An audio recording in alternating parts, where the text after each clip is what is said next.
Mr. Trump, Yes, are you Batman? I am Batman.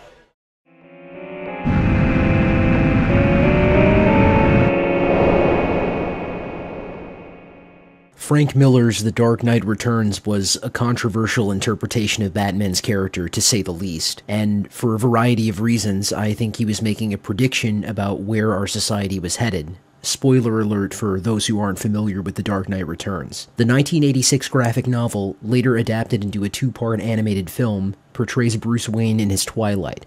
The Batman has been retired for 10 years, and in the intervening time all but forgotten. Gotham and America at large has fallen into decadence and disrepair. The Gotham City Police Department is now mostly staffed with rookies, and only the aging veterans remember the Batman's activities.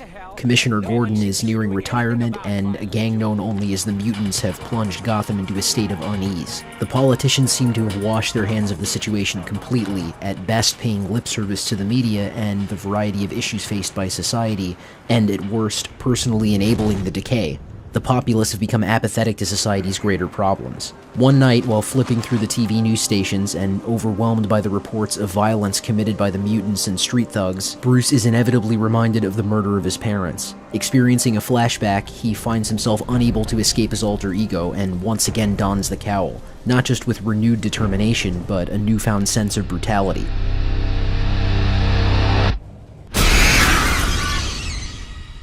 Harvey Dent has seemingly been rehabilitated at Arkham Asylum, having undergone reconstructive surgery to restore the symmetry of his face.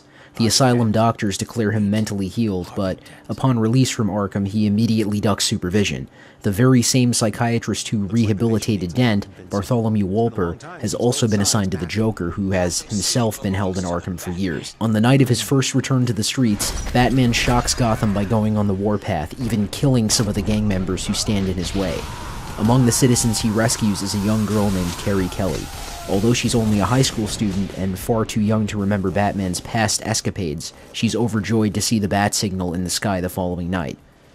The next day, the mutant leader issues a statement threatening Commissioner Gordon, vowing to personally kill Batman and declaring that Gotham belongs to the mutants. The city officials respond with hand-wringing and stumble to keep their statements in line with the increasingly polarized opinions of the public. Meanwhile, Wolper has been advocating Two-Face's innocence. He claims that Batman is the real criminal, using his villains as proxies for his own psychosis in textbook oppressor-victim power dynamic. You see, it all comes down to this Batman fellow. His psychoerotic behavior is like a net, trapping weak-minded neurotics like Harvey, drawing them into corresponding intersecting patterns. You could say Batman creates his own enemies. As Wolper makes these statements on a late-night talk show, the Joker happens to be listening. Harvey Dent has returned to calling himself Two-Face and attempts to stage a bombing at the Gotham Life building in exchange for ransom money. Batman successfully thwarts the attack, only to discover that Dent hasn't been rehabilitated at all. His psychosis runs so deep that he believes the doctors were playing a cruel trick on him, that they had made his face symmetrical in the sense of disfiguring the other side instead of fixing the disfigured side. Meanwhile, Carrie Kelly acquires a novelty Robin costume and begins stalking Bruce. Mutants, surrender now or be destroyed. She overhears mutants discussing a meeting at the city dump, where Batman easily defeats the low-level mutant lackeys. The mutant leader nearly kills him, but Carrie intervenes at the last moment and saves Batman's life, leading to the mutant leader's capture. As the public becomes more conscious of the Batman's return, debate breaks out in the news media. While some hail his return as a resurgence of popular sentiment, others smear Batman as a fascist and emblematic of the crime wave itself. He is a monster, striking at the foundations of our democracy. Where are the principles that make this the noblest country in the world? Frankly, I'm surprised there aren't 1,000 more like him. People are sick and tired of being afraid. He's taking back what's ours. Victims' rights groups begin calling for sanctions against the Batman, citing unjustified use of force against criminals. The cowardly mayor agrees to meet with the mutant leader in his cell, where he is consequently murdered by the mutant leader. After Batman arranges a sting in which he publicly defeats the mutant leader in front of the remaining mutant gang members, inspired citizens and ex-mutants begin taking to the streets and fighting criminals as well, calling themselves the Sons of Batman. The mutants are dead. This is the new face of the law. We are the Sons of Batman, and Gotham's criminals are about to enter hell. It worked. Wolper takes to the air again and declares this to be evidence of his previous Batman statements. with an insidious excuse for the most violently antisocial behavior. The public division continues to grow. I'm tired of hearing about him. Why can't he just let things go, the way the rest of us do? We count too.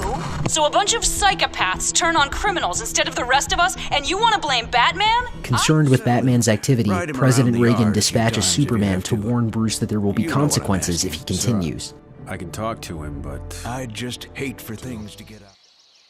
do you even remember why you retired? I remember. Look, either shut it down or one of these days someone with authority is going to tell me to come stop you. And when that happens, may the best man win. After their meeting, Superman is sent to secure the island nation of Corto Maltese from a Soviet invasion force, which threatens the U.S. military's presence there. Dr. Wolper has bargained for the Joker to appear on a late-night talk show in order to publicly redeem himself. In truth, the Joker is using the opportunity to stage a large-scale attack in which he kills Dr. Wolper, the talk show host, and the entire studio audience using Joker gas.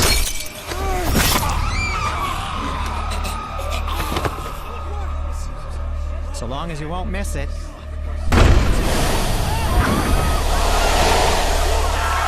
Batman tries to intervene but fails to prevent the attack thanks to the interference of the new police commissioner, Ellen Yindel, and the Gotham City Police Department.